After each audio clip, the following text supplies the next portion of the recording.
Up until this point, we've always concentrated on that wired link, right? We're talking about those fixed access points, that Ethernet cable going in directly into the machine, the NIC cards, all of that comes in precisely with that wired infrastructure.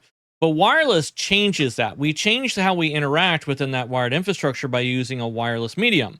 And mobility changes that attachment point even further. Those are vastly different problems associated with it. In this module, we're going to establish the core elements of wireless systems and the structural models they operate within. And once these pieces are clear, then interference models, Wi-Fi protocols, and LTE mobility will make far more sense. So wireless networks replace the physical media with radio transmission through open space, through open airways, and signals move through the electromagnetic spectrum rather than along a copper or fiber cable, right? That shift introduces a variability. Attenuation, interference, and environmental impact become part of our normal operation. Wireless does not automatically imply mobility. A stationary desktop on Wi-Fi is wireless, not mobility. You need to understand those two different forms. Mobility is layered on top of a wireless communication and introduces additional architectural challenges, which we're going to get into.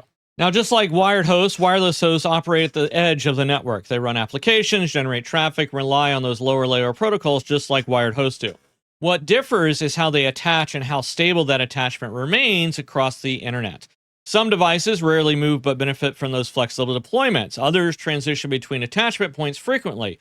This variability directly influences how wireless networks are actually engineered. Now, base stations serve as an intermediary between wireless devices and the wired backbone. In Wi-Fi environments, this belongs to the access point. In a cellular network, however, it is the tower or the node B. The base station manages communication within its coverage area and forwards the traffic into a broader infrastructure. It also provides that centralized coordination and policy enforcement.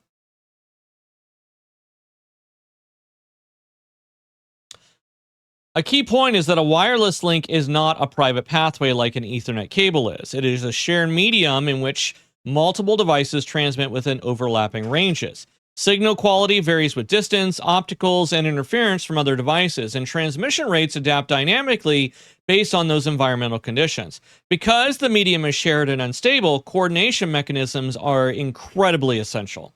Infrastructure mode introduces centralized coordination through the base station, and devices attached to the station and route traffic through it to reach other networks. This model enables authentication, traffic scheduling, and structured handoff when devices move between different calls. It scales effectively and integrates cleanly within the enterprise and carrier infrastructure. Ad hoc mode removes centralized and control entirely. Devices communicate directly with one another if they are within the same transmission range. In larger formations, however, nodes forward traffic for others, forming a distributed routing system. This model emphasizes flexibility but introduces additional complexity and coordination. The structured components of wireless networks are now clearly defined, right? We have hosts, base station, links, and operational nodes. Wireless communication solves the problem of limiting cables, but mobility introduces new identity and routing challenges that extend far beyond the link layer. Separating these ideas keeps architectural reasoning precise,